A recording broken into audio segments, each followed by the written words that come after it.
What's up everybody, it's Blue here at Blue Bears Games, and for today's video, I decided to take a small break from the Commander Pre-Con unboxing and upgrade guides to show you something that I promised a few months ago. Today, I will be showing you the Commander deck that I built for my son using the cards from the Hatsune Miku Sakura Superstar Secret Lair using Miku the Renowned as the Commander. Before I get to today's video, I want to first take a moment to let you know that if you'd like to help support my channel, you can do so in the following ways. Like this video, subscribe to the channel, share any of my content on your socials so other people can discover it, and or watch some of my many other videos yourself.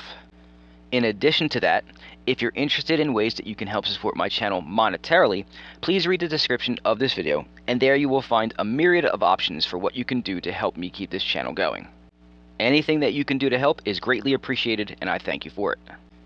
Now with that out of the way, let's begin. So, for those that don't know, Miku the Renowned is a reskin of Feather the Redeemed, so let's take a look at what it does real quick. Miku/Feather is 2 white and 1 red mana to cast for a 3/4 legendary angel with flying, and whenever you cast an instant or sorcery spell that targets a creature that you control, exile that card instead of putting it into your graveyard as it resolves. If you do, return it to your hand at the beginning of the next end step. That last ability leans towards a Spellslinger style of build, so that's what this ended up becoming. This deck will end up being similar to the budget version that I make and sell on the Facebook page, only the budget for this build ended up being $100 rather than $40. The differences between this build and the budget build were in the lands and the secret lair that was purchased for my son as a birthday present, but outside of those two things, there are a lot of similarities. So, rather than just ramble on about it, let's get to it and I'll show you how I went about building this commander deck for my son. I'm going to start this off by showing you the lands, but first I wanted to show off what the Miku looks like, because it's actually quite nice looking. I got him the foil package, so this is what it looks like live, instead of in a digital form. But we're going to start with the lands. So, I started off with a command tower because just about every single commander deck other than a monocolor deck can use a command tower. Clifftop Retreat, Fury Calm Snarl, Inspiring Vantage because he wanted this in there because it was part of the set that I bought for him. I would never use that in Commander, but he wanted it, and he'll test it out for me. Rugged Prairie, Battlefield Forge, Needleverge Pathway, which on the other side, it can be played as the white side, or I don't remember the name, it's something Verge Pathway. So I'll just show you.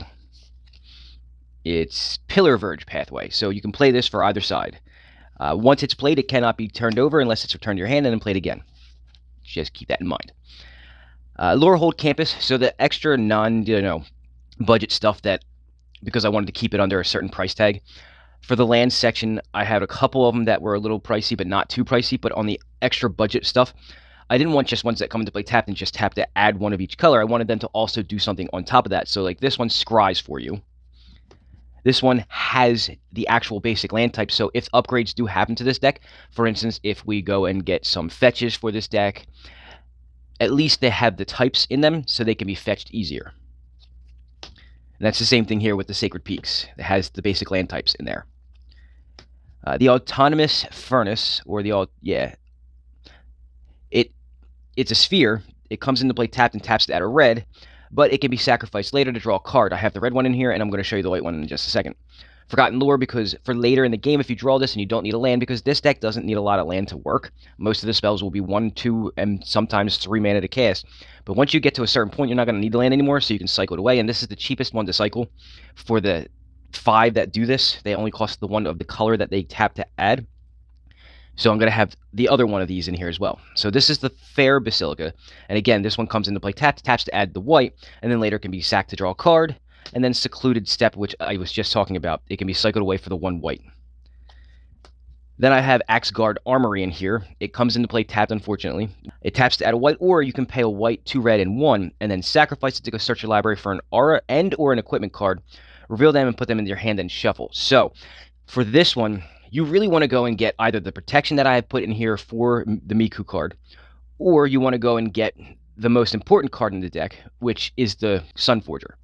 So this is my one way to go and search for it that was budget friendly. Reliquary Tower, because a deck like this will actually end up giving you so many cards left over in your hand that you just don't want to discard them. So I wanted as many ways as I could possibly get to be able to keep those cards in my hand at the end of the turn. Myriad Landscape. Rogue's Passage, because this deck, at its very heart, again, is a combat-based, your commander is going to do most of the damage, so you want to make that unblockable as much as possible. So there's that. Slayer Stronghold, it does not come into play tapped, which is nice, but it only taps to add a colorless. But you can pay a red and a white and tap it to give target creature +2/+0 vigilance and haste until end of turn. Doesn't necessarily need to be the commander for this deck, but most likely it will be. Sunhome Fortress of the Legion, another land that comes into play untapped, but it only taps to add a colorless. But then for 1 white, 1 red, and 2, and tapping it, you can have target creature gain double strike until end of turn, which is really powerful, especially since it doesn't cost you a card since you need to play lands anyway. And it gives your commander double strike, most likely, is what it's going to be chosen. And when that double damage goes through, you may be able to commander damage somebody out. And then the rest of it's going to be, mountains and plains. I believe it's 8 mountains and 7 plains, because there's like 1 or 2 extra red mana pips in this deck. So I went a little heavier on the red. As far as the mana rocks go for this deck, there's not a lot of choices for mana ramp in red-white, so I went with what I call the under 2 club, and I'll show you what I mean by that. We start with Wayfarer's Bauble. It's a 1-to-cast artifact that you can pay 2, tap, and sack it to go grab a basic land from your library and put it on the battlefield tapped. So it takes 3 mana to do total, but you thin your deck out of a land draw for later, and you can mana fix that way as well. Soul Ring. Arcane Signet. That's a no-brainer. And then the rest of the under 2 club is things like the talismans. So it comes into play untapped. It can tap to add colorless, or you can tap it and it'll deal 1 damage to you, but you can add one of the 2 colors that are on it. There is a cycle of these so that all 10 color combinations of 2 exist. So this deck is red-white, so that's why this is Talisman of Conviction. Thought Vessel, because just like the Reliquary Tower, I wanted to be able to have no maximum hand size as often as possible, because of the way that this deck works, where the cards are going to come back to your hand after you cast them, but you're still drawing your card for the turn, so you're going to amass a good amount of cards in your hand. And then Mind Stone, it's just part of the under 2 club. It's 2 to cast, comes into play on tap, taps to add a colorless, and then you can pay 1 and tap and sack it to draw a card. Felwar Stone, not really sold on this one. If we up the budget on this, this is probably the first one that gets changed out. As far as the creatures go, there are 2 sections of creatures in here. There are not a lot of creatures in this deck, but they're still split up into 2 sections. The first one is like utility stuff to help you gain advantages in some way, shape, or form, and the other one is part of the sub-theme that I have for this deck. So the first part of the utility is things like Monastery Mentor, which is a 3-to-cast 2/2 with Prowess, and this is a Spellslinger deck, so Prowess is actually kind of relevant here. But whenever you cast a non-creature spell, you also create a 1/1 white monk creature token with Prowess, that also gains the benefits whenever you're spell slinging, as it is. So this creates a lot of tokens for you. That helps you with blocking. That helps you with attacking if your commander is being focused on heavily and you can't protect it. It's just all around good. Movinda Student's Advocate is a 3-to-cast 2/3 flyer that has this really cool ability that says for 0, and you can do it anytime, once a turn, you may cast target instant or sorcery from your graveyard this turn. If that spell doesn't target a creature that you control, it costs 8 generic mana more to cast this way. Then if that spell would be put in your graveyard, exile it instead. Here's where the really cool interactions come in. So if for some reason you weren't able to get something back because Feather was in play, one of those spells that you've cast, you can play it from your graveyard with Movinda, but if Feather ends up being on the field when you do this, instead of that card being exiled from your graveyard, it gets exiled with, it's not Feather, it's Miku, but it's Feather. It gets exiled with the commander of this deck, and then put back into your hand, so you actually don't lose it on that last line. So that's actually a pretty cool interaction. It's not game-breaking, but it is helpful. Young Pyromancer, it's another way to get more creatures on the board for you to help block, or even token swarm if you need it, if you can't, for some reason, get the Miku to do the damage for you. Kedis, Emberclaw Familiar, is a 2-to-cast 1/1. It says, whenever a commander that you control deals combat damage to an opponent, it deals that much damage to each other opponent. It also has Partner, which is irrelevant. This helps you get extra damage on other players in the game without actually having to attack them. The only caveat is it does not count as commander damage because it's not combat damage that you're dealing to the other players. One of the cool cards that I was doing my research when I was making this deck, I was like, ooh, this looks pretty cool. It's called Bothersome Quasit. 3-to-cast 3/2. It has Menace itself, but that doesn't matter. What matters is that go-to creatures that your opponents control can't block, which is really nice because you don't want people to be able to block.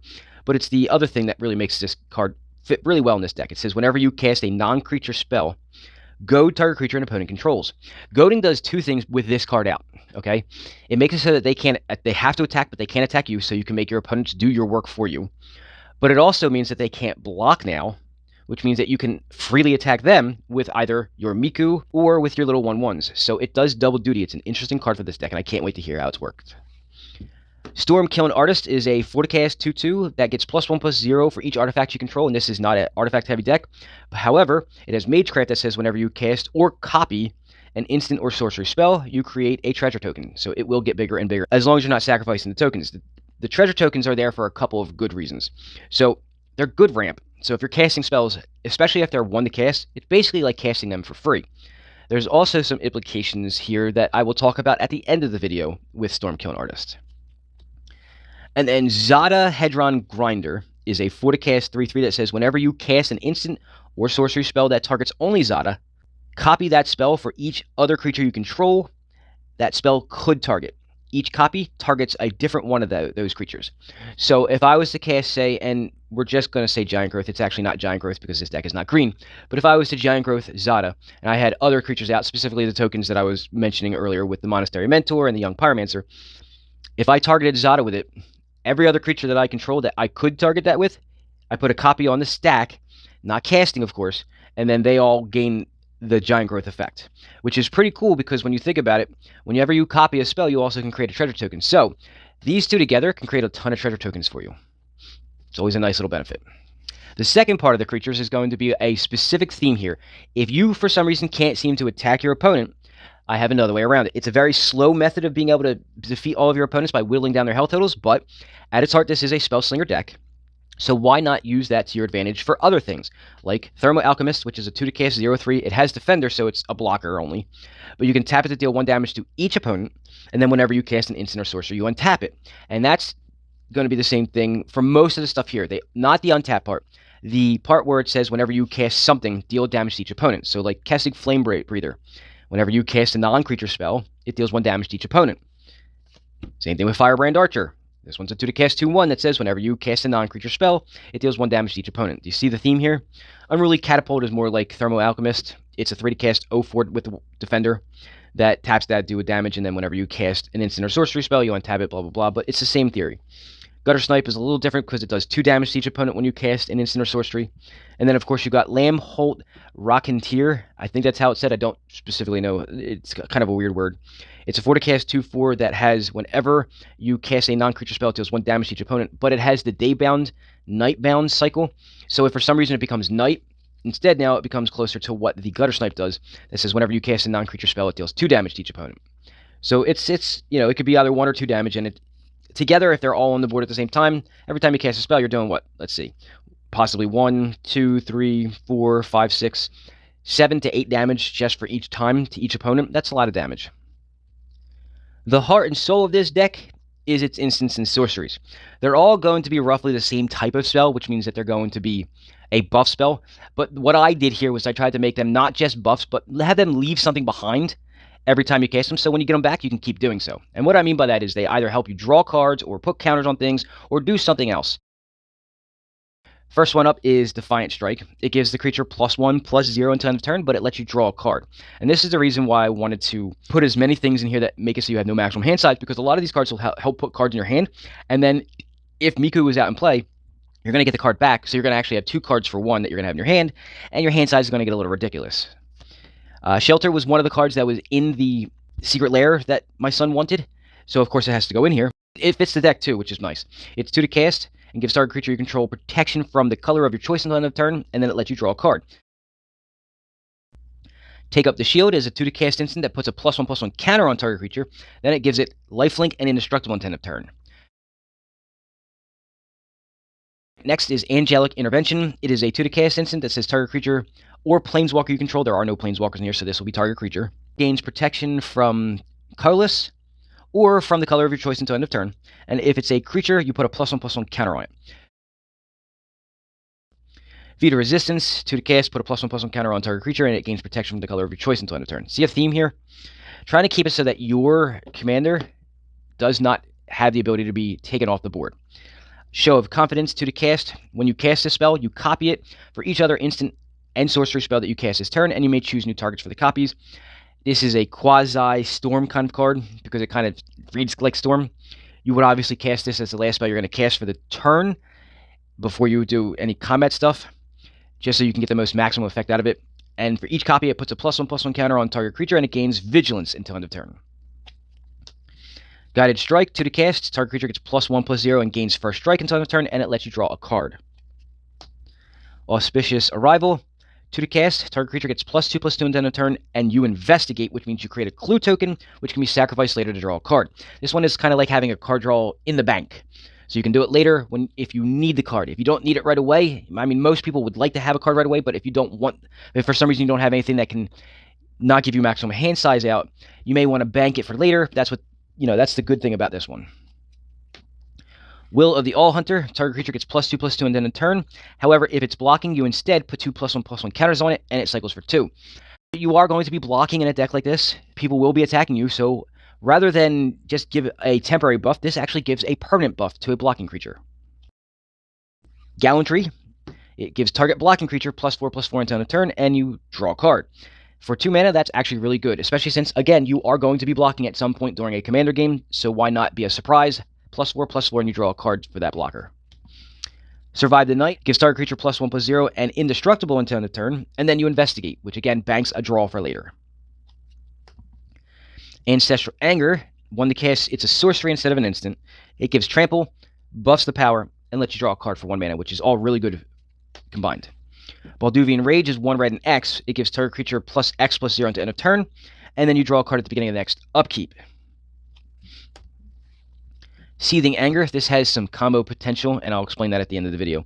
It's a 1 to cast sorcery that gives target creature +3/+0 until end of turn, but you can buy it back for 3. So you can play it, and rather than have it exile, you can just put it back in your hand. So this is one of those ones where, if for some reason you don't have the Miku out, you don't really need it because you still can get your cards back. That's what the buybacks are for. And there's one more of these in here. Dreadmaul's Ire is a 1 to cast instant that gives target attacking creature +2/+2 until end of turn, and trample. And also, whenever this creature deals combat damage to a player, you can destroy target artifact that player controls. So removal on top of buffing. Infuriate. So a couple of these are going to just be boring old buffs, but sometimes boring old buffs are what you need. So for instance, Infuriate is a 1 to cast instant that gives a creature +3/+2. Brute Force gives them +3/+3 for 1. Run Amok gives the attacking creature +3/+3 and trample until end of turn for 2. This is the other boring one. Antagonize. For 2, it gives a target attacking creature +4/+3. Blazing Crescendo is a 2 to cast instant that gives the creature +3/+1, but you also exile the top card of your library, and until end of your next turn, you may play that card, and that's important. It says play, not cast, which means that if you flip over a land, if you've already played your land for the turn, you can use that as your land drop for the next turn, because it allows you to play a card, and that's what that means. Uncaged Fury, it's a 3 to cast instant that gives the creature +1/+1 and double strike until end of turn. Fists of Flame, 2 to cast instant that says you draw a card first, and then until end of turn, target creature gets trample and +1/+0 for each card you've drawn this turn. So it allows you to draw cards, and it buffs your creature and gives it trample. Again, really good trio of things to have on one card for a deck like this. Haze of Rage is 2 to cast with a buyback of 2, so remember that for later. And it gives creatures you control +1/+0 until end of turn, and it has Storm. Storm is one of the most powerful effects in Magic, so that means that this is one of the more powerful cards in this deck. I'll explain that a little bit later because I'm going to go over that more in detail at the end of the video. Unleash Fury, 2 to cast, it doubles the power of target creature until end of turn. Temur Battle Rage is 2 to cast, it gives target creature double strike until end of turn, and it has Ferocious, which says that that creature will also gain trample until end of turn if you control a creature with power 4 or greater. And then Angel Fire Ignition is a 3 to cast sorcery that puts 2 +1/+1 counters on a creature. Then it gains Vigilance, Trample, Lifelink, Indestructible, and Haste until end of turn. And then you can do it all again for 4 later. Or you can do it every turn because you have a Miku out that will put the card back in your hand after it's resolved at the end of the turn. And then the final instant /sorcery /buff /whatever for this section, because I'm going to have some more instants and sorceries to show you, is Soul's Fire, which is 3 to cast that has target creature you control deal damage equal to its power to any target. So the next part of the instants and sorceries is actually going to be the removal. So I'll go over that real quick. I put as much diversification here as I could as far as the removal. I wanted to try and make it as one-sided as possible as well. So let me just show you. Swords to Plowshares, it's a staple in all white decks for removal. Same thing with Path to Exile. They're targeted removal. They're really good at what they do, and they're only one to cast. Fragmentize seems like an odd choice. It's a very budget choice, but it actually is pretty good. It's one to cast sorcery that destroys target artifact or enchantment with a converted mana cost or mana value at this point of 4 or less. Can you name how many artifacts and enchantments that are 4 mana or less that are devastating? It's quite a bunch, and this will get rid of all of them. Vandal Blast destroys an artifact that you don't control. 1, unless you overload it, where it destroys all artifacts that you don't control. Explosive Entry. I was kind of torn on whether or not to put this in the destruction section or the buff section, because this is both. 2 to cast sorcery that destroys up to 1 target artifact, and then you put a +1/+1 counter on up to 1 target creature. So the cool thing about this is if you are able to destroy an artifact and put the +1/+1 counter on a creature, it's a target. So this triggers with Miku, so it will be exiled and then come back to your hand, so it's actually repeatable artifact removal as well.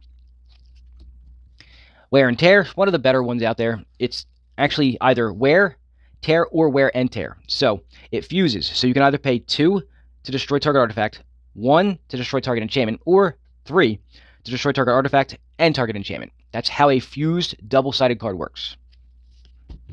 Generous Gift destroys a permanent, and it's not a non-land permanent. It destroys any permanent on the board, but its controller creates a 3/3 green elephant creature token. So when you use this card, you want to basically take out a really big threat just to give him a 3/3 elephant in return.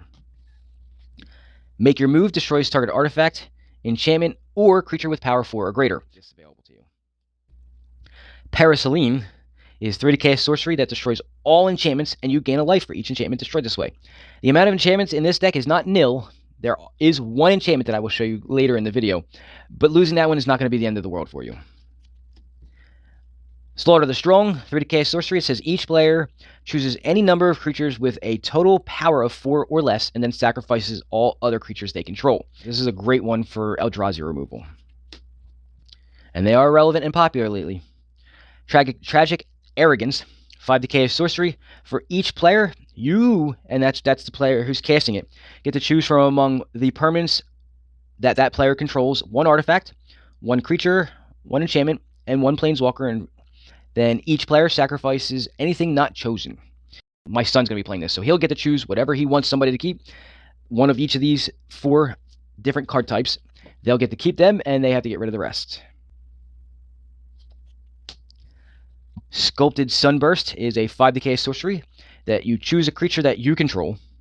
Then each opponent chooses a creature that they control with equal or lesser power. And if you choose a creature this way, exile each creature that was not chosen by a player this way. See where I'm going with this? I did not have a single combat. I wanted to put a single combat in this deck. I couldn't find one, so if anybody has one and wants to send it to me, I wouldn't be mad. I believe this is the last card that I used from the secret lair that he wanted. This is Miku Spark, also known as Chandra's Ignition. It is a 5 to cast sorcery that says target creature you control deals damage equal to its power to each other creature and each opponent. Austere Command is the last removal spell. It is 6 to cast for a sorcery that you get to choose 2. You can either destroy all artifacts, destroy all enchantments, all creatures with mana value of 3 or less, or all creatures with mana value 4 or greater. And the last section that I have for you is literally just utility cards. It's only 3 cards, so I'll just show you them. Start off with Swiftfoot Boots. It protects your commander or anybody that you think is more important than your commander on the board by giving it hexproof. It also gives it haste. That could be relevant in some situations. But pop quiz. Does anybody know why I went with Swiftfoot Boots over something like Lightning Greaves, or even something that would help the deck more in Whisper Silk Cloak? Does anybody know why? It's very simple, but it's very important to understand why. If you know the answer, put it in the comments. Moving on, Sunforger is the other card. This is a really key part to this, and this is the reason why I have the land that goes and fetches for an equipment.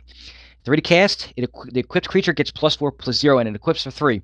It's the ability that it has that's the most important. For 1 white and 1 red, you can unattach it, which is unusual for an equipment. You don't normally unattach equipment, you just equip it to something else.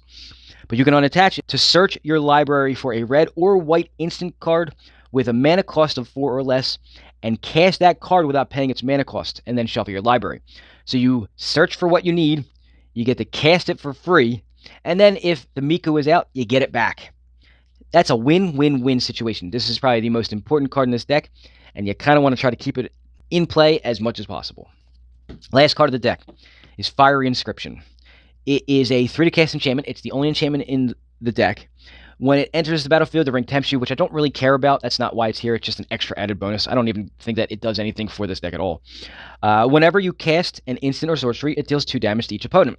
So this goes along with those creatures that all do the same thing. It's to help whittle down your opponent's health totals if for some reason you can't use the Miku to win with.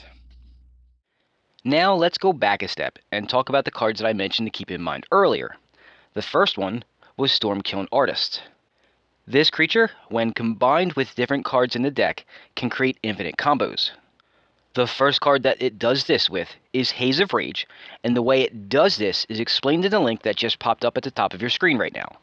The other cards that it can go infinite with are Zada Hedron Grinder and Seething Anger, and how it does this is explained on the new link that just popped up at the top of your screen right now. Basically what it comes down to is that any instant or sorcery with buyback, along with Stormkiln Artist and Zada out, can go infinite thanks to the Magecraft's ability being able to trigger when you copy those spells. Honestly, Zada just seems like fun, and makes me kind of want to do a budget build with that as the commander now. And there you have it, folks, a Miku the Renowned commander deck that I built for my son as the second part of a birthday present for him on a $100 budget. With a couple of different ways to win, this should help him learn different strategies and when to use them. It's got the commander damage route, which should lead to quick wins against smaller pods, and then it's got 2 ways to win against larger pods with either Token Swarm or the Spellslinger strategy with creatures that do damage to each opponent when you cast spells. Those last 2 strategies are much slower, obviously, but a lot of commander games with bigger pods tend to go for a while when it comes to more budget-friendly builds. While this deck is far from perfect, it's also far from done. I put a few cards in there that aren't great, but they'll do the job while I try and acquire some of the pieces that I didn't have on hand. As my son's second commander deck, this should be a perfect complement to the other deck, which is the coin flip deck that I featured on the channel about 6 months ago, as that one is a little slower and this one should be much faster. Well folks, that's all I've got for you today. Thanks for watching, and if you're looking for more stuff about Magic to watch, please go browse my playlist, as I'm sure you'll find more of my videos that you'll enjoy. Before you go though, don't forget to smash that like button and subscribe to the channel so you can be notified every Friday when I release new content. Have a nice day, and I hope to see you real soon.